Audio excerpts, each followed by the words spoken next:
Good morning students. तो आज हम हमारे चैप्टर में आगे बढ़ते हैं। मोशन हम पढ़ रहे थे, मोशन में हम आगे बढ़ते हैं। मोशन इन वन डायमेंशन पढ़ रहे थे, उसमें हम आगे की बात करते हैं। देखिए अब तक हमने पढ़ लिया था speed, velocity, displacement, average velocity, इन सब चीज़ों को हम पढ़ चुके थे। आज हम क्या पढ़ने वाले हैं? देखिए एक बात समझिए, एक बात मैं आपको बता चुका हूँ, एवरेज वेलोसिटी क्या होती है, delta x upon delta T. Actual में एवरेज वेलोसिटी और इंस्टेंटेनियस वेलोसिटी, अगर यूनिफॉर्म वेलोसिटी है तो एवरेज वेलोसिटी और इंस्टेंटेनियस वेलोसिटी दोनों सेम होगी। मतलब ये कि dx बाई dt और delta x vector by delta T ये दोनों सेम होंगी। कब? यानी कि v एवरेज भी और v इंस्टेंटेनियस भी कब होंगी बराबर? जब यूनिफॉर्म हो। ये यूनिफॉर्म का क्या चक्कर है, वेलोसिटी चेंज नहीं हो रही हो, वेलोसिटी कांस्टेंट हो। वेलोसिटी क्या हो? कांस्टेंट हो। वेलोसिटी में कोई वेरिएशन नहीं आई हो, तब वेलोसिटी मान लो पहले भी चल रही थी 60 किलोमीटर पर आवर की स्पीड से, अब भी 60 किलोमीटर पर आवर की स्पीड से चल रही है उस कंडीशन के अंदर, ठीक है। वेलोसिटी में चेंज नहीं है। अब ये वेलोसिटी में चेंज आता है तो क्या होता है, अगर वेलोसिटी चेंज होती है तो क्या होता है, इसको हम पढ़ने वाले हैं, ठीक है। तो आज हम पढ़ने वाले हैं एक्सेलरेशन को, बहुत काम की चीज है।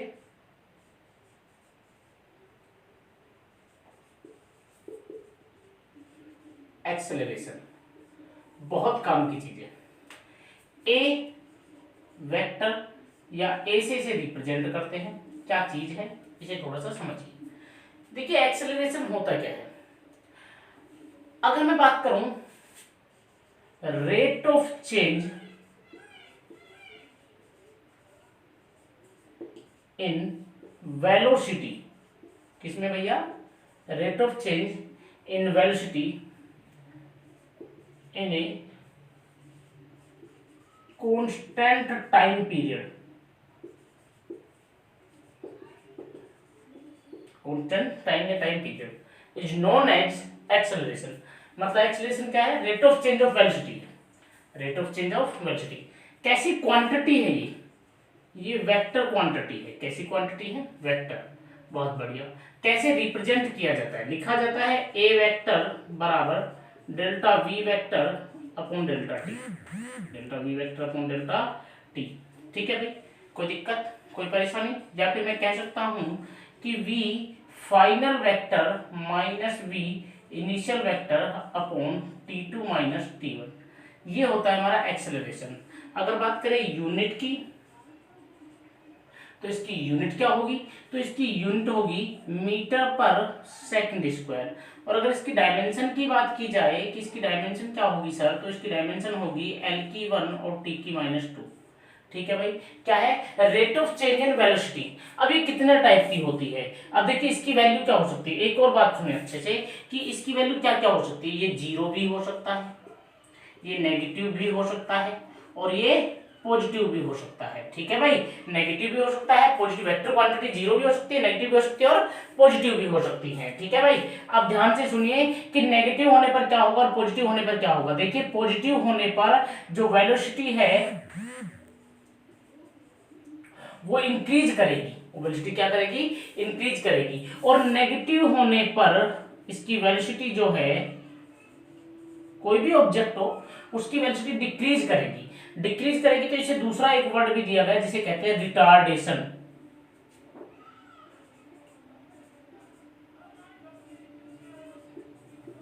रिटार्डेशन, ठीक है, या डी एक्सेलरेशन, या फिर डी एक्सेलरेशन भी इसे कह देते हैं, ठीक है भाई।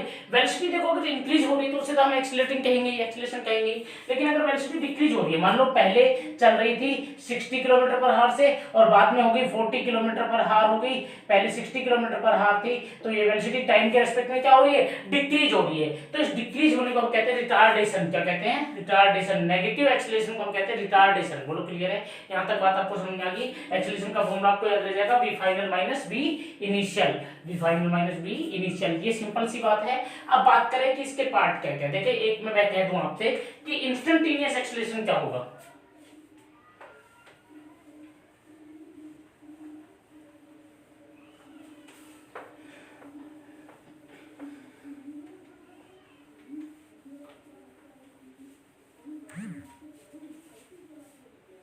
अगर मैं आपसे कह दूं कि इंस्टेंटेनियस एक्सेलरेशन क्या होगा, इंस्टेंटेनियस एक्सेलरेशन क्या होगा, समझिए अच्छे से। इंस्टेंटेनियस एक्सेलरेशन वही सेम चीज है कि बहुत छोटे से कोई भी मूविंग ऑब्जेक्ट हो और बहुत छोटा सा time delta T tends to zero, delta T tends to zero, delta T tends to zero के लिए जो भी एक्सेलरेशन आएगा, जो भी एक्सेलरेशन आएगा इन वेरी शॉर्ट टाइम, बहुत छोटे टाइम पीरियड के लिए, वेरी इंस्टेंटेनियस टाइम पीरियड के लिए, मैं कहता हूं कि the acceleration at very instant time delta T tends to zero is known as instantaneous acceleration.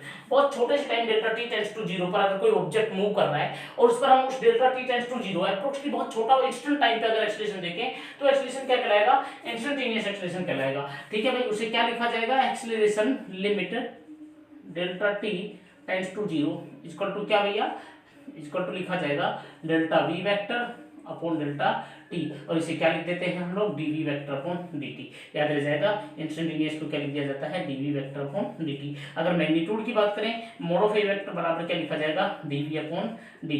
Clear है, याद रह जाएगा, ये इंस्टेंटेनियस एक्सेलरेशन है। तो अब ये यूनिफॉर्मली एक्सेलरेट मतलब एक्सेलरेशन जो है वो यूनिफॉर्म हो रहा है, कंटिन्यू इंक्रीज हो रहा है, तो इसके लिए कुछ मोशन है, इसके लिए कुछ मोशन इक्वेशंस बनाई गई है। ये मोशन इक्वेशन जो है ये हमें आनी चाहिए, मोशन इक्वेशन हमें आनी चाहिए। इन तीनों मोशन इक्वेशन के लिए हमारे पास कुछ न्यूमेरिकल्स बनते हैं बहुत अच्छे से, वो चीजें हमें आनी चाहिए। ठीक है, तो याद रह जाएगा आप लोगों को कि यूनिफॉर्म मोशन इक्वेशन, यूनिफॉर्म से मतलब क्या हुआ कि एक्सेलरेशन यूनिफॉर्म है, एक्सेलरेशन कांस्टेंट है, एक्सेलरेशन क्या है, कांस्टेंट है। हर बार मान लो 1 मीटर पर सेकंड स्क्वायर का एक्सेलरेशन है, तो अब स्पीड कितनी भी बढ़ती चली जाए एक्सेलरेशन 1 मीटर पर सेकंड स्क्वायर ही रहेगा, ये यूनिफॉर्म एक्सेलरेशन है। अभी मैं आपको मोशन इक्वेशन समझा रहा हूं, उसके बाद मैं आपको uniform non uniform speed, uniform non uniform acceleration, ये सब चीजें आपको पढ़ाऊंगा। अभी मैं सिर्फ आपको क्या पढ़ा रहा हूँ, मोशन इक्वेशन पढ़ा रहा हूँ। क्या पढ़ा रहा हूँ, मोशन इक्वेशन।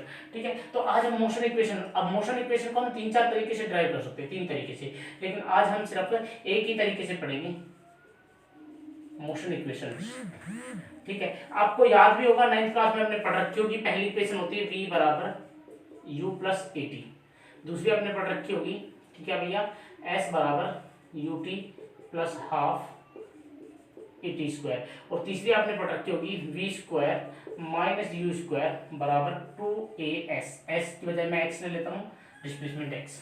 ठीक है, तो ये आपने पढ़ रखी होगी, लेकिन आज हम इन्हीं पे डिस्कस करेंगे कि ये आई कहाँ से, इनको हम समझेंगे। ठीक है, तो आपने 10th क्लास में 11th क्लास में आपने इसका मेथड पढ़ा होगा, आपने ग्राफिकल मेथड हम अलग से पढ़ेंगे। उसके बाद इसके अलावा हम अगला मेथड हम पढ़ेंगे, हम आज सिर्फ मैथमेटिकल ऑपरेशन वाले पढ़ेंगे, मैथमेटिकल मेथड पढ़ेंगे। तो आज मैं आपको मैथमेटिकल ऑपरेशन वाले तरीके से पढ़ाता हूँ, ध्यान से सुनेंगे अच्छे से। सबसे पहले समझना, और इंस्टेंटेनियस कब लेते हैं, क्यों लेते हैं, इसके बारे में हम डिस्कस करेंगे, लेकिन हो सकता है आज की वीडियो में नहीं कर पाएंगे, लेकिन कल की में हम कर पाएंगे। ठीक है, देखिए मान लो कि एक पॉइंट है ए और एक पॉइंट है बी। एक ऑब्जेक्ट यहां से चलना शुरू करता है अपनी इनिशियल वेलोसिटी यू के साथ में, अपनी इनिशियल वेलोसिटी यू के साथ में, और इस पर एक्सेलरेशन लगता है ए। इस पर कितना एक्सेलरेशन आ जाता है, ए एक्सेलरेशन आ जाता है, और ए एक्सेलरेशन की वजह से जब ये बी पॉइंट पर पहुंचता है तो इसकी स्पीड इंक्रीज होकर के वी हो जाती है। चलना कितने से शुरू करता है, यू से, जब तक बी पर पहुंचता है तब तक स्पीड कितनी हो जाती है, वी, एक्सेलरेशन कितना लगा, ए, और टाइम इसने ले लिया टी।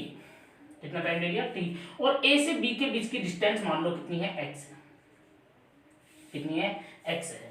तो अब हमें यहां पर वो मोशन इक्वेशन लगानी है, यहां पे हमें उनको निकालना है। बोलो क्लियर है, याद रह जाएगा u क्या है,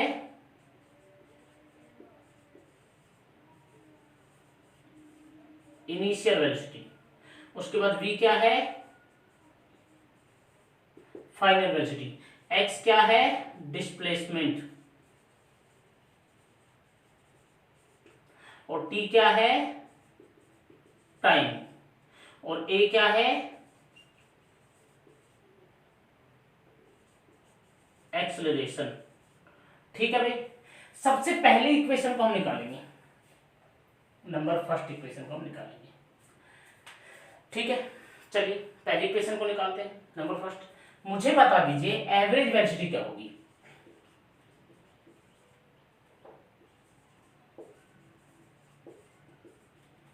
एवरेज वेलोसिटी। भाई एवरेज वेलोसिटी मैं कहता हूं, अब देखिए वेरिएशन आ रहा है कि नहीं आ रहा है, पहले u था बाद में v हो गया, तो जब चीजें वेरिएबल होती है तो हम क्या लेते हैं, एवरेज लेते हैं। क्या लेते हैं, एवरेज। क्या निकालते हैं, एवरेज निकालते हैं। बाइक से भी जाते हैं कहीं तो हम कहते हैं लगभग यार 60 किलोमीटर की स्पीड से आए हम, 70 से आए, तो क्या हमारी स्पीड हमेशा 70 रही? हमारी स्पीड कभी 80 भी हुई, कभी 60 भी हुई, तो हमने क्या ले लिया, एवरेज ले लिया। क्या ले लिया, एवरेज। एवरेज कैसे निकालते हैं हम लोग, एवरेज निकालना आता है ना, क्या करते हैं हम लोग, दोनों का जो भी क्वांटिटी उन सबका सम करते हैं और कितनी क्वांटिटी थी उससे डिवाइड करते हैं। तो एवरेज वेलोसिटी क्या होगी भाई, u प्लस वी अपॉन कितना, 2, u प्लस वी अपॉन कितना, 2। बोलो क्लियर है? अब हमें पहली इक्वेशन निकालनी है, ध्यान से देखो, v बराबर u प्लस कितना होना चाहिए, 80 होना चाहिए। v बराबर u प्लस कितना होना चाहिए, 80 होना चाहिए, हमें ये निकालना है। बोलो क्लियर है? आप मुझे बता दीजिए एक्सेलरेशन को क्या लिखा जाना चाहिए, ये हमारे काम आएगा, ध्यान रखना, बहुत काम की चीज है, इंपॉर्टेंट है, आगे की रिविजन में काम आएगा। एक्सेलरेशन क्या होना चाहिए, एक्सेलरेशन होना चाहिए, मैंने अभी आपको बताया कि v final minus v initial upon total time, यही होना चाहिए। अपॉन क्या होना चाहिए, टाइम होना चाहिए। बोलो क्लियर है? हमारे यहाँ पे इस इक्वेशन को, इस मोशन को देखते हुए फाइनल वेलोसिटी कितनी थी मेरी, v थी, इनिशियल वेलोसिटी कितनी थी मेरी, u थी, और कितना टाइम लिया था मैंने, t लिया था, मैंने लिखा ना यहाँ, फाइनल वेलोसिटी कितनी मेरी v, इनिशियल वेलोसिटी कितनी मेरी u, और टाइम कितना लिया t। तो एक्सेलरेशन के फॉर्मूले के अकॉर्डिंग टू एक्सेलरेशन का फॉर्मूला v a बराबर कितना होना चाहिए, v माइनस u अपॉन कितना, t। तो मुझे बता दीजिए t को इधर मल्टीप्लाई कर दूं तो a इंटू टी बराबर क्या आ रहा है, v minus u, v minus u, u को इधर ले हम प्लस का हो जाएगा, तो क्या आ जाएगा, देखिए v बराबर u प्लस 80।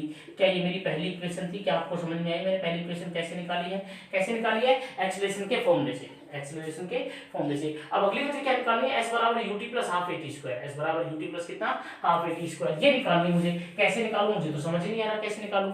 एक बात मुझे अच्छे से पता है, देखिए सेकंड इक्वेशन देखिए, मुझे एक बात बहुत अच्छे से पता है कि भैया ऐसा है, कैसा है, ऐसा है कि भैया जो वेलोसिटी होगी, जो वेलोसिटी होगी वो क्या होगी, डिस्प्लेसमेंट। अच्छा मैंने यहाँ x लिख दिया, x लिख देता हूँ ना, थोड़ा आपको दिक्कत नहीं हो। x बराबर में ut प्लस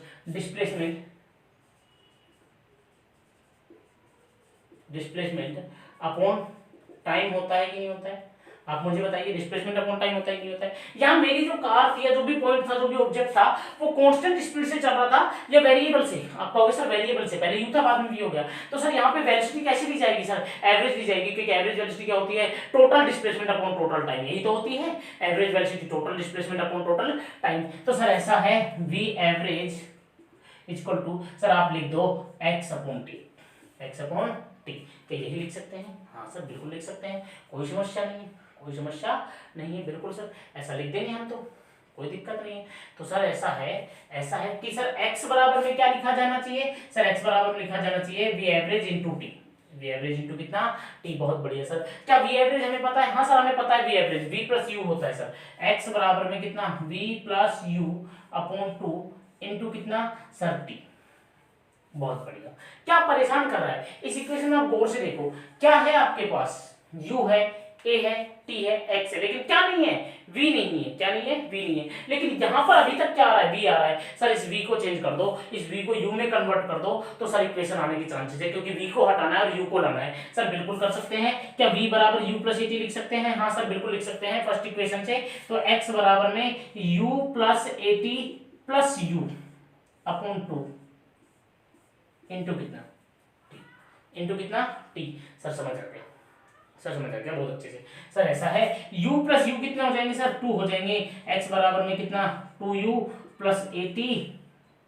अच्छा सर t भी है, क्या t को अंदर मल्टीप्लाई कर सकते हैं, बिल्कुल सर कर सकते हैं, तो t को अंदर मल्टीप्लाई कर दिया तो कितना हो गया, 2u t plus 80 square upon कितना 2, सर 2 को अलग अलग लिख दो, x बराबर में 2u t upon 2 plus 1/2 80 square, sir 2 से 2 कैंसिल हो गया, x बराबर में आ गया sir ut plus half 80 square. Sir second equation भी आ गई, कैसे निकाली समझ में आया ना, एवरेज वेलोसिटी से निकाली और v की वैल्यू पुट की पहली इक्वेशन से, v की वैल्यू पुट की किससे, पहली इक्वेशन से। अब सर थर्ड वाली इक्वेशन बच गई, सर थर्ड वाली समझा दो, ये बहुत काम की हो जाएगी बस। तो थर्ड वाली क्या है, v square minus u square into 2ax। क्या नहीं चाहिए, क्या नहीं चाहिए मुझे बताइए, t नहीं चाहिए, क्या नहीं चाहिए, t नहीं चाहिए, बोलो क्लियर है, क्या नहीं चाहिए, टी नहीं चाहिए। सर सर वी तो चाहिए, यू भी चाहिए, लेकिन क्या नहीं चाहिए, टी नहीं चाहिए। बहुत बढ़िया भाई, टी नहीं चाहिए, इनको क्या चाहिए, वी और यू चाहिए। मुझे बताइए कि एवरेज वेलोसिटी, एवरेज वेलोसिटी। देखिए ध्यान से सुनना, अच्छा उसी से बात करेंगे।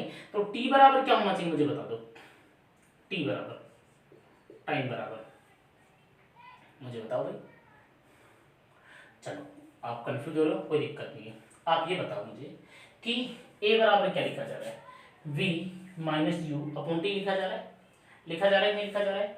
आप मुझे बता दीजिए ये लिखा जा रहा है नहीं लिखा जा रहा है? लिखा जा रहा है ना।